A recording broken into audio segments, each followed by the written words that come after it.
은혜 아니면 살 수 없음을 고백하며 또 이 자단에 섰습니다. 하나님, 오늘도 우리에게 충만한 은혜를 내려주시옵소서.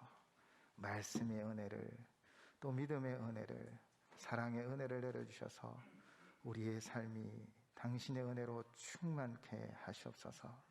예수님 이름으로 기도드립니다. 아멘. 예수님이 공생애를 시작하시면서 귀신을 쫓아내고 병든 자를 고치고 정말 귀한 말씀으로 많은 사람들을 가르치셨지요. 그래서 사람들은 예수님을 쫓기 시작했고 4장 42절에서는 무리들이 자신들과만 계속 있기를 원했던 것입니다. 그때 예수님이 이렇게 말씀하셨지요. 내가 다른 동네에서도 하나님의 나라의 복음을 전하여 하리니 나는 이 일을 위하여 보내심을 받았노라. 그리고는 갈릴리 여러 회당에서 가르치기 시작하셨습니다. 그 시대에 들어보지 못한 말씀, 또 한 번도 보지 못했던 기적을 체험하며 많은 사람들은 예수님께 매료되어 예수님을 쫓기 시작했던 것이죠. 그렇게 게네사렛 호숫가에도 많은 사람들이 도착해 있었습니다. 게네사렛은 우리가 잘 알고 있는 갈릴리 바다의 다른 이름입니다. 이 호수는 남북의 길이가 20km고 동서의 폭이 약 12km라서 면적이 약 144km 제곱이라고 합니다. 헬몬산에서 흘러내려오는 깨끗한 물과 또 갈릴리 주변에 있는 온천수, 그 온천수가 만나서 좋은 물을 이루었고 그렇기에 다양한 물고기들이 서식하고 있었다고 합니다. 이곳에 사람들이 모여들기 시작했습니다. 많은 사람들에게 효과적으로 말씀을 전할 수 있는 방법을 예수님은 찾으셨고 바로 바람을 이용하셨던 것이죠. 이 바람을 이용하셨다라는 이 본문을 보면서 옛날 생각이 하나가 났습니다. 이 다대포 음악 분수를 다 알고 계시죠? 다대포에 있는 음악 분수. 저도 우리 아이들을 데리고 몇 번 갔었는데요. 이 처음에 그곳에 갔었을 때 이 하늘을 향하여 정말 그 물줄기가 높이 솟아오를 때 정말 놀랍고 감동적이었습니다. 그래서 물 분수를 보면서 색깔도 변하고 물이 하늘로 솟아오르지만 그러나 그 중심에서 긴 물줄기가 높이 올라갈 때 정말 대단하다라는 생각을 하며 와 라는 단어로 감탄을 내죠. 그러나 곧 시간이 흐르면 모두들 자리를 피하는 모습을 보게 되어집니다. 저도 처음에 갔을 때 이 물줄기가 하늘 높이 오르자 와 정말 신기했고 대단하다라고 하다가 결국 저도 막 아이들을 챙겨서 자리를 피해야 했습니다. 그 이유는 무엇 때문입니까? 바람 때문이죠. 하늘로 오른 그 물줄기는 하늘로 사라지는 것이 아니라 다시 땅으로 내리더라고요. 그런데 바람에 의해서 빗줄기처럼 쏟아지는 것입니다. 처음에 그것을 모르니 그 빗줄기가 떨어질 때 그것을 피하느라 이리저리 움직였습니다. 어떤 이들은요 우산을 펼치시더라고요. 이미 한번 경험했던 것 같습니다. 하늘로 솟은 물은 그대로 하늘로 올라가는 것이 아니라 땅으로 떨어지죠. 그래서 제가 다음번에 갈 때는 이 경험을 살려서 제일 먼저 확인하는 것이 있습니다. 바로 바람의 방향입니다. 그래서 바람이 불어오는 맞바람에 서 있는 것이 아니라 바람이 불어오는 방향에서 앉아서 안전하게 물 분수쇼를 구경하는 것이죠. 높이 솟은 물, 근데 그것이 떨어지면 처음 오신 분들은 다 그 물줄기를 피하려고 이리저리 뛰어다니시더라고요. 그것을 구경하는 재미가 조금 솔솔했습니다. 그래서 다대포에 가서 물 분수를 보시려고 하면 항상 바람이 어디로 해서 어디로 부는지를 확인하시는 것이 도움이 되실 것입니다. 바로 예수님도 이것을 알고 있었습니다. 바로 바람의 방향을 잘 알고 있으셔서 그 당시 마이크 시설도 없고 확성기 하나 없는 그곳에서 바로 그분의 육성으로 그 말씀으로 이 많은 무리들을 가르쳤던 것이지요. 만약 앞에 있는 사람에게 가라라는 단어를 알려주고 저 끝에 있는 사람에게 전달하라고 했다면 가라라는 그 단어가 저 끝에는 어떻게 변형되어 있을까요? 그렇게 사람들을 통해 전달되어지면 왜곡되어지고 오역되어질 수 있는 거죠. 그래서 예수님은 자신의 목소리로 저 끝에 있는 사람들에게도 말씀을 전하려고 하셨고, 그 방법을 바로 바람을 통해 사용하셨던 것입니다. 바로 해풍을 이용하셨죠. 낮에는 육지의 온도가 태양의 열 때문에 뜨거워지기에 공기가 상승합니다. 그럼 바다에서 바람이 불어오는 것이죠. 그런데 밤에는 육지의 공기가 금세 차워지기 때문에 반대로 산에서 바람이 바다로 부는 것입니다. 예수님도 이를 아셨기 때문에 이 호숫가에서 배에 올라 무리를 향하여 말씀하실 때 바로 이 바람을 이용하셨던 것입니다. 이 바람에 주님의 그 명확한 말씀이 저 멀리까지 전파되어지고, 그 말씀이 심령을 새롭게 하는 역사들을 이루어 갔던 것입니다. 예수님은 그처럼 호숫가에서 배에 올라 무리를 향하여 말씀을 선포하셨습니다. 그런데 지금 그분이 계신 배는 어떤 배입니까? 마태복음 4장 18절에서 22절, 그리고 마가복음 1장 16절에서 20절은 이 사항을 다 같이 설명하고 있는데, 거기에는 그물을 바다에 던지는 것을 보았다라고 기록하고 있습니다. 그러나 오늘 누가복음에서는요, 바로 그물을 씻고 있었다라고 말하고 있습니다. 이 성경의 기록이 틀린 것일까요? 많은 학자들마다 이야기는 조금 다르지만, 그러나 이미 예수님이 그들의 그물을 던지며 수고하고 있었던 것을 보셨습니다. 그리고 보시고, 그리고 이제 그들의 헛한, 그들의 열매 없고 물고기 없는 것을 아셨죠. 그들은 낙심하고 포기하여서 결국 오늘은 안 되는구나 라고 생각하며 이제 그물을 정리하고 있는 것입니다. 예수님은 이 모든 것을 보고 계셨습니다. 그렇게 한 마리 고기 잡지 못한 채 그물을 씻고 있는데, 그때 주님이 다가오신 것이지요. 그렇게 배를 띄워달라고 말합니다. 바로 빈 배, 아무것도 잡지 못한 배, 밤맞도록 밤새도록 수고하고 애쓴 배였지만 거기에는 아무 열매도 없는 배였습니다. 5절의 말씀이 그것을 증명하지요. 밤이 새도록 수고하였지만 얻은 것이 없었다라는 것입니다. 그들은 대대로 어부로 살았습니다. 그들은 바다의 생리와 기후, 또 고기가 어디에 있는지를 잘 알고 있었을 것입니다. 그런데도 한 마리 잡지 못하는 이 밤샘 노동을 했던 것입니다. 그래서 고기잡이를 포기하고 이제 그물을 씻고 있었지요. 그 당시는 이 그물을 잘 정리정돈해야 부식되지 않고 오래 쓸 수 있기에 힘들고 지쳤지만, 그러나 다음 날을 위해 그물을 씻고 있었습니다. 고기를 한 마리로 못 잡은 그 빈배, 피곤하고 지치고 낙심된 그 배에 바로 예수님이 찾아오신 것이지요. 이런 상황에서 예수님은 한 배에 오릅니다. 그 배는 누구의 배였습니까? 바로 베드로의 배였습니다. 예수님은 육지에서 조금 떨어지기를 청하고 무리를 가르치시기 위하여 그 배를 강단으로 사용하셨죠. 지금 강대상처럼 이곳에서 바로 하나님의 말씀을, 진리를 선포하고 있는 것입니다.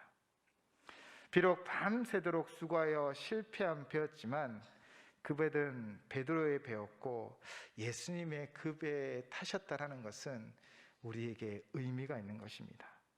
마태 마가를 통해 예수님께서 그들을 유심히 바라보고 계셨음을 우리는 알 수 있습니다. 그의 수고, 그의 허탄함, 그의 빈배를 알고 있었지만 그 배에 친히 주님이 찾아와 함께하여 주셨지요. 그리고 그렇게 그 배를 띄웠을 때 베드로는 사실 무척이나 피곤하였을 것입니다. 그는 이제는 오늘은 그만 빨리 가서 쉬고 싶다라는 생각밖에 없었을 것입니다. 만약 가득 찬 배였다면 기쁨으로 그물을 정리정돈하였겠지만, 그러나 한 마리 잡지 못한 그 장소에서 이제는 그물을 정리하고 빨리 그냥 집에 가고 싶다라는 그 자리에 바로 예수님이 타셨고, 그 곁에서 주의 말씀을 선포하셨던 것입니다. 믿음은 들음에서 난다고 하지요. 바로 예수님 가장 가까운 곁에서 베드로는 그의 음성을 듣게 되어집니다. 우리 인생의 우리 인생의 배에 누가 타고 있느냐가 중요한 것입니다. 우리가 아무리 지치고 연약한 배일지라도 그 배에 물길을 잘 알고 그 길을 잘 아는 선장이 타면 그 배는 안전하게 올바른 목적지에 도착하겠지요. 그러나 그 길도 잘 모르는 선장이 그 배의 키를 잡으면 마치 병사들을 일구고 열심히 포화 속을 뚫고 고지를 점령하였지만 이 고지가 아닌가 봐라는 그런 허탕인 삶이 되는 것입니다. 우리 인생을 잘 아시는 주님, 우리의 시작과 끝이 되시는 주님을 우리 인생의 묘에 모시고 살아가면 우리 안에 놀라운 변화가 시작되어지는 것입니다. 베드로는 그분의 발 아래서 그분의 말씀을 들었습니다. 그렇게 그분은 그의 배에 타셔서 진리를 선포하였고 그들에게 하나님 나라에 대하여 말씀하여 주셨습니다. 이제 말씀을 선포하신 예수님이 베드로에게 엉뚱한 명령을 하시지요. 왜 엉뚱하다라는 표현을 하였냐면 베드로는 이 갈릴리에서 참배가 굵은 어부입니다. 이 갈릴리 바다는요 너무 맑아서 낮에 그물을 던지면 물고기들이 그 그물을 피해서 다닙니다. 바보 물고기가 아니면 그 그물에 걸릴 일이 없죠. 그래서 이들은 낮에는 그물을 던지지 않고 바로 그렇게 밤새도록 그물을 던지는 것입니다. 그럼에도 불구하고 그런 상황인데 그렇게 밤새 그물을 던지고 그물을 걷어 올리고 그러나 아무것도 없어도 그래도 계속해서 그물을 던지고 아무 소득이 없는 이 상황, 정말 베드로는 피곤하고 또 피곤했을 것입니다. 아무런 소득도 없었기에 그의 몸은 피곤하고 감정은 짜증이 나고 힘이 들었을지 모르겠습니다. 그런데 한 30대의 젊은이가 와서는 배에 오르고 육지에서 조금 띄우기를 청합니다. 정말 이 모든 것을 정리하고 쉬고 싶은데 그런데 예수님이 그 배에 타셔서 말씀하기 시작하셨던 것이죠. 사실 우리가 퇴근하려고 막 준비하고 있는데 갑자기 작은 일이 생기면 여러분은 어떠합니까? 작은 일일지라도 사실 짜증이 밀려오고 화가 밀려올 때가 많지요. 짐도 다 싸고 마음도 다 준비했는데 그런데 갑작스럽게 일이 생겨 다시 배를 띄워야 하고 그래서 그의 한 30대 청년이 말하는 것들을 다 들어야 하는 그 순간은 어쩌면 그 베드로에게는 참 피곤하고 힘든 시간이었는지 모르겠습니다. 그러나 배를 띄우고 예수님이 말씀을 선포한 뒤에 바로 예수님이 깊은 데에 가서 그물을 던지라고 말하는 것이지요. 앞에도 말씀드렸듯이 베드로는 이 갈릴리 바다를 잘 알기에 엉뚱한 이 명령에 또 어쩌면 콧웃음을 치며 내가 여기서 얼마나 많은 고기를 잡아봤는데 이 낮에 그물을 던지라는 것입니까? 라고 어쩌면 항변할 수도 있었을 것입니다. 그냥 빨리 배에서 내리십시오. 저는 집에 가시고 싶습니다. 라고 말할 수도 있습니다. 그러나 믿음은 들음에서 나는 것처럼 그 안에 믿음의 역사가 시작된 것이지요. 결국 그는 어떻게 하였습니까? 깊은 곳에 그물을 던졌고 그는 주님이 주시는 놀라운 선물을 얻었습니다. 아마도 피곤하고 지치고 힘든 상황임에도 불구하고 그 주님의 말씀에 순종하는 그에게 주님은 보상을 해준 것은 아닐까라는 생각이 듭니다. 우리의 삶에 우리의 수고에 주님은 꼭 기억하여 주시고 은혜를 베풀어 주십니다.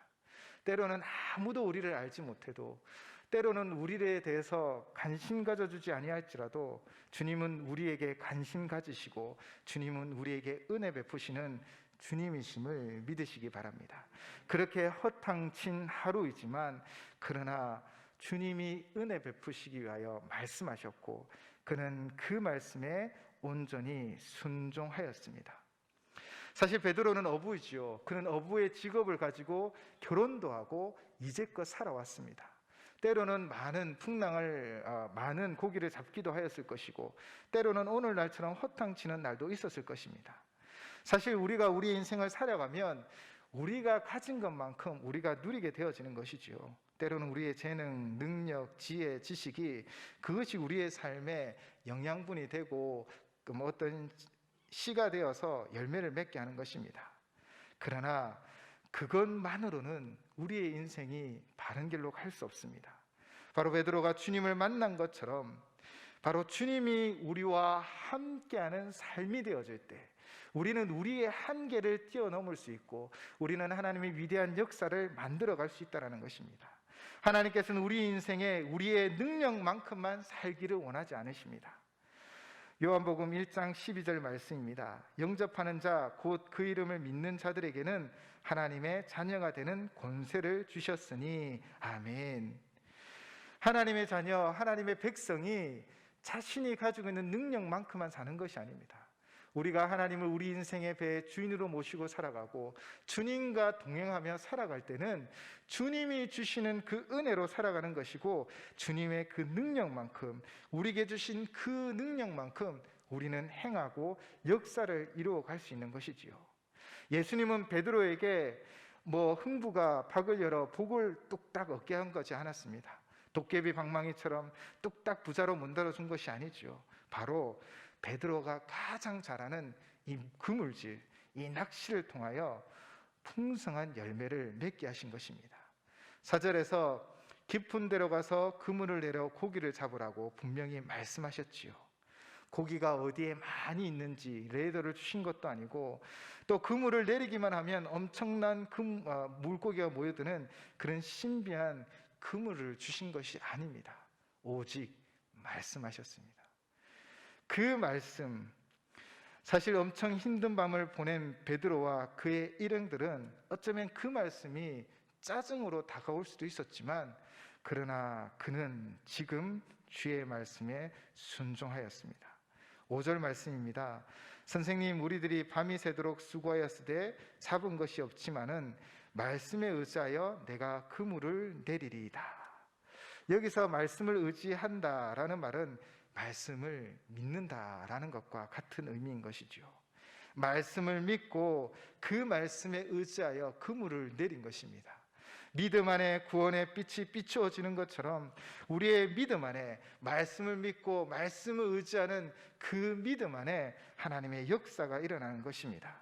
이 그물질은 어부 베드로와 그의 일행들이 밤새도록 하였던 그들이 늘 어쩌면 매일 하고 있는 작업입니다.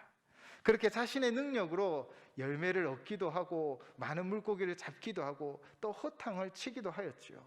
그러나 지금은 바로 예수님의 말씀에 의지하여 우리가 그물을 내리면, 주님을 우리의 인생의 주인으로 삼으며 그 말씀에 순종하여 그물을 내리면 바로 하나님의 역사가 일어난다라는 것입니다. 결과는 어떠했습니까? 우리가 우리의 능력, 우리의 가진 경험, 우리 지식만을 의지한다면 우리는 우리 자신의 한계에서밖에 살 수 없습니다. 만약 우리가 우리 자신을 바라보면 이 정도면 흡족해, 이만 되겠지라고 생각할지도 모르겠습니다. 그러나 사랑하는 성도 여러분, 예수 그리스도를 믿는 믿음으로 도전하며 사시길 바랍니다. 그 말씀에 순종하며 한 걸음 내디디시기 바랍니다. 그러면 주께서 지경을 넓혀주시는 것입니다. 말씀이 이끄는 삶은 하나님의 인도하심을 받는 삶인 것입니다. 내 경험, 내 지식, 내 능력으로 살아가는 것이 아니라 바로 주님의 그 말씀의 인도함을 받아 살아가는 것이지요. 오늘 말씀, 내가 너로 사람을 낚는 여부가 되게 하리라 라는 말씀을 들으면 꼭 이런 청년들이 있었습니다. 선교를 가야 하고 목회를 해야 된다라고 생각하는 것입니다. 그런데 오늘 본문을 자세히 살펴보십시오.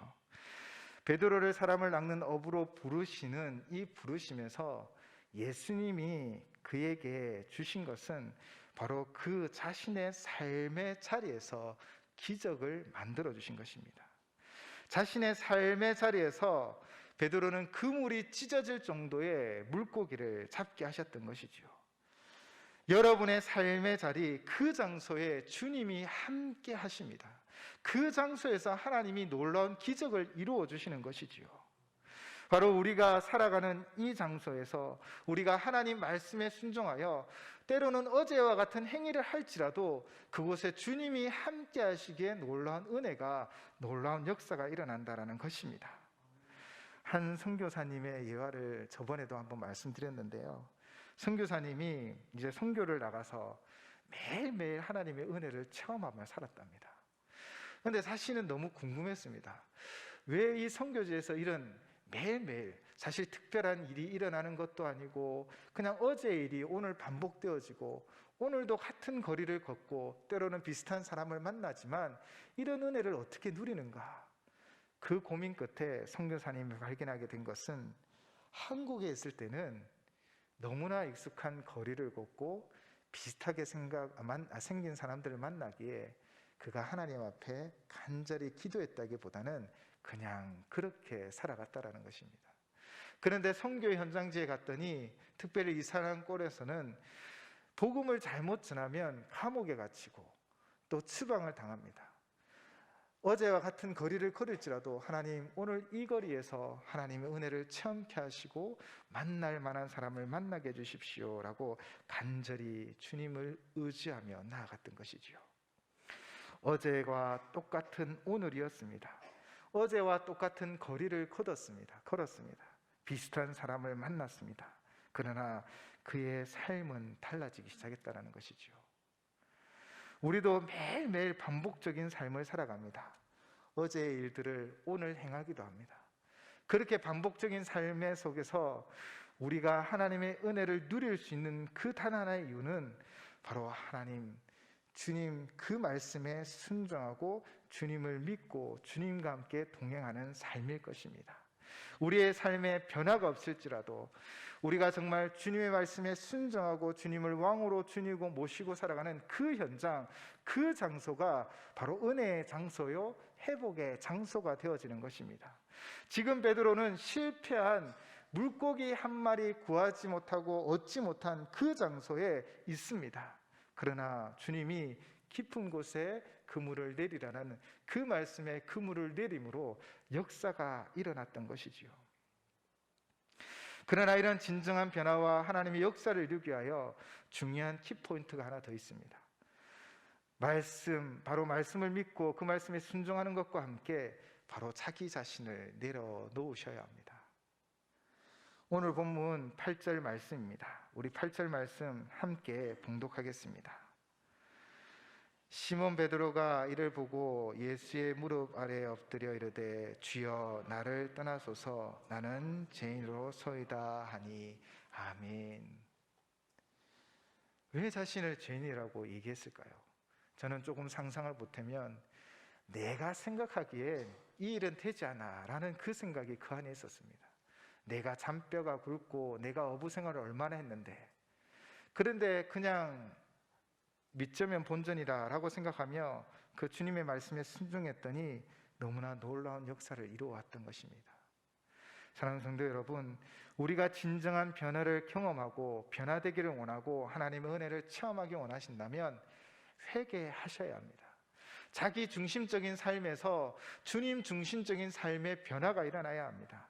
내가 생각하는 지식과 경험과 내 능력을 의지하는 것이 아니라 바로 주님의 은혜, 주님의 능력, 주의 말씀을 의지해야 하는 것입니다.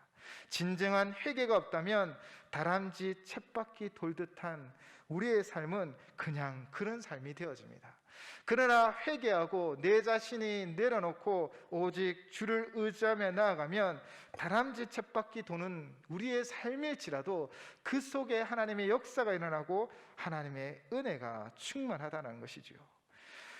베드로는 이런 기적을 누렸습니다. 그런데 우리는 스스로 생각하기를 이 베드로와 같은 그런 물고기를 많이 받는 기적을 체험하니 그랬지 않았습니까? 라는 질문을 할 수도 있죠. 그런데 우리는 그렇게 질문할 수 있습니다. 그런데 우리는 더 깊은, 더 큰 기적을 매일매일 체험하고 있습니다.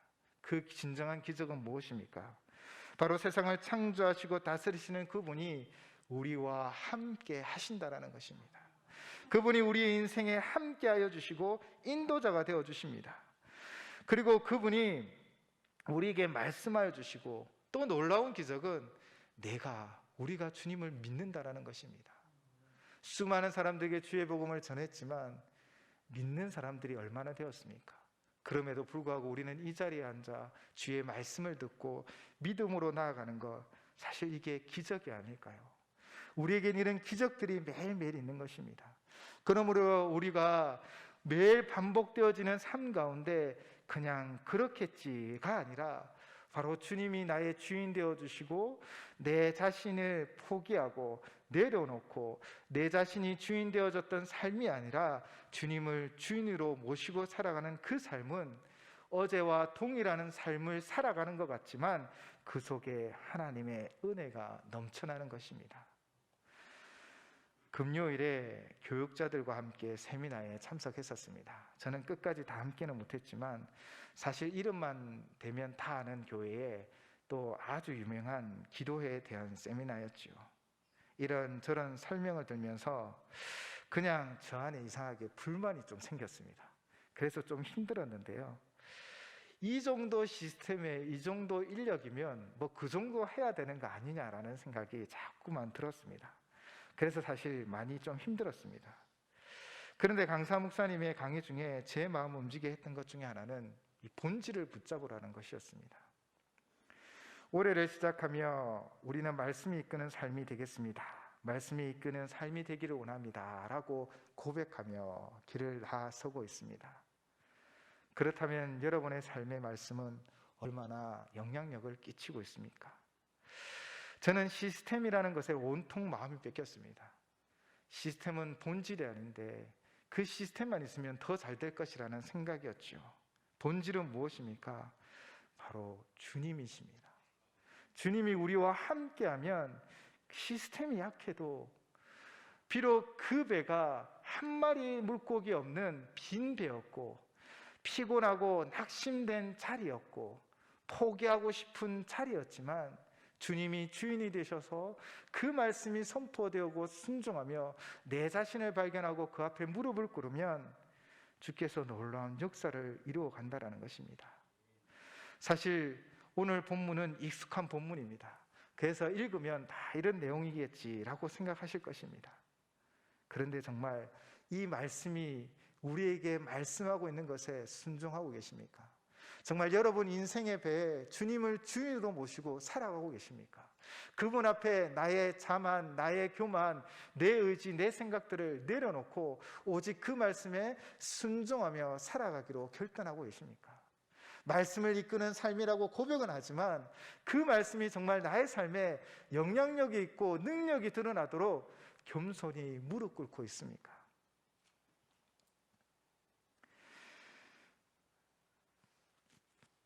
좋은 배라서 주님이 좋은 배로 변화시켜서 많은 물고기를 얻은 것이 아닙니다. 능력의 그물을 주어서 많은 물고기가 잡힌 것이 아닙니다. 주님이 말씀하셨고 그 말씀에 순종하였기 때문입니다. 또 주님의 그 위대함을 발견하고 겸손히 주님을 섬겼을 때 베드로는 이후에 한 번 설교에 3,000명이 회개하고 또 주님을 위하여 순교자의 자리에 나아가는 역사를 만들어 갔던 것입니다. 사랑하는 성도 여러분, 우리의 삶의 현장이 더 좋은 조건으로 변화되지 않을 수 있습니다. 그냥 어제와 같은 오늘을 살아가기도 할 것입니다. 어쩌면 더 나쁜 환경이 우리 앞에 놓여져 있을 수도 있습니다. 그러나 그 상황 가운데 바로 주님을 주인으로 모시고 그 말씀에 순종하며 자기 자신을 내려놓기 시작하면 역전이 일어나고 하나님의 뜻이 우리의 삶을 통하여 이루어진다는 것입니다. 시스템의 문제가 아닙니다. 조건의 문제가 아닙니다. 본질을 붙잡아야 합니다. 주님을 붙잡으셔야 합니다. 말씀이 이끄는 삶을 살기로 결단하며 적어도 이번 주 한번 실험해 보십시오. 도전해 보십시오. 말씀을 이끌어 아침마다 주님 저의 삶의 주인이 되어 주십시오. 내 경험과 내 지식을 의지하고 주의 말씀을 순종하겠습니다 라고 주의 말씀을 대하고 주의 맥체인 성경을 통해 주의 말씀을 읽고 주님과 동행하는 한 주간이 되어 보십시오. 그러면 주님은 우리와 함께 하셔서 열매 맺는 역사를 이루어 주실 것입니다. 우리 마지막으로 함께 이 말씀을 찬양으로 만든 곡이 있습니다. 후렴구에 이렇게 고백하고 있습니다. 주의 말씀 의지하여 깊은 곳에 금을 던져 오늘 그가 놀라운 일을 이루시는 것을 보라. 주의 말씀 의지하여 믿음으로 금을 던져 믿는 자에게 능치 못함이 없네. 너무나 익숙한 말씀들 속에 그래 그냥 이거지, 그래 이거 이 말 맞아, 이 말씀이지 나가 아니라 정말 주인이 내 삶의 주인 되십니다. 주의 말씀에 절대 순종하겠습니다. 나의 죄를 고백하며 내 자신을 우상으로 삼았던 모든 것을 내려놓고 주님 앞에 나아가십시오. 그분이 놀라운 역사를 이루어 주실 것입니다. 우리 함께 찬양하시겠습니다.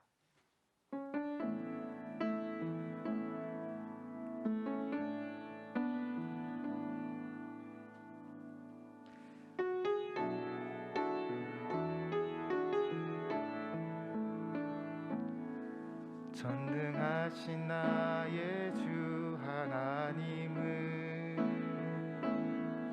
능치 못하실 일 전혀 없네.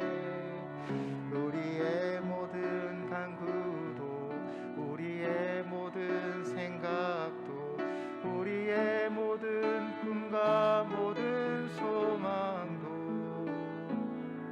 신실하신 나의 주 하나님은 우리의 모든 괴로움 바꿀 수 있네. 불가능한 일 행하시고 죽은 자를 일으키시니 그를 이길 자 아무도 없네. 주의 말씀 의지하여 깊은 곳에 금을 던져 오늘 그가 놀라운 일을 이루시는 것 보라.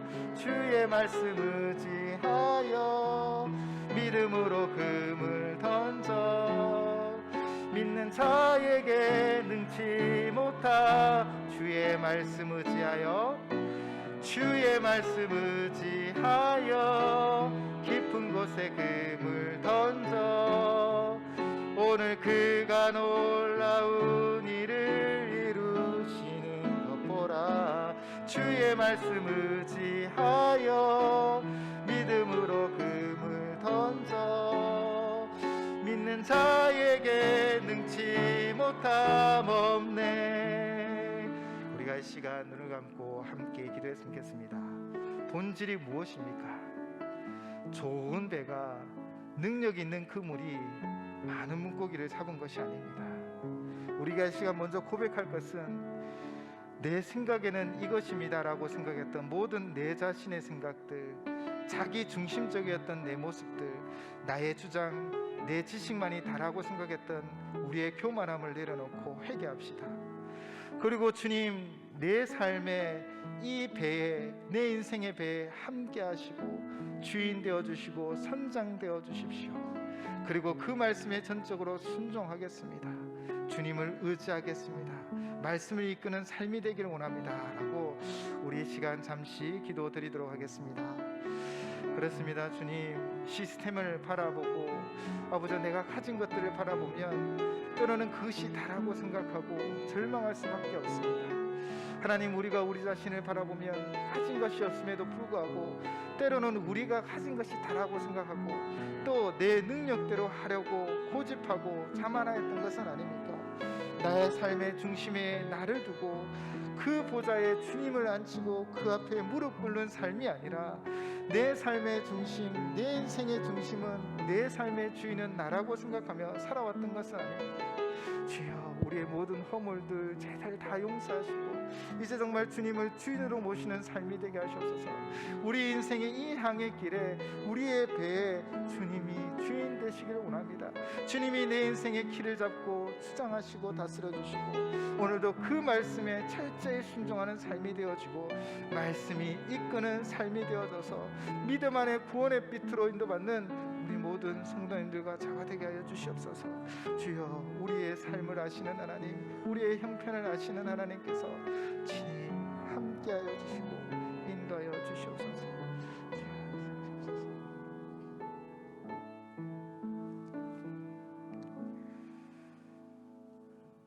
때로는 우리가 내 인생의 주인이 되어 살아갔던 우리의 모습들을 주님 앞에 회개합니다. 또 시스템과 본질이 아닌 외형적인 모습에 이끌려 낙심하고 자포자기했던 우리의 부족한 모습도 하나님 앞에 고백합니다. 주님, 우리가 정말 말씀이 이끄는 삶이 되어지기 위하여 주님을 주인으로 모시고 살아가게 하시옵소서. 주님이 우리 인생 배의 선장이 되어주시면 풍랑이 일고 환란이 있을지라도 결국에는 그 목적지 안전한 항구로 인도하여 주실 것을 믿습니다.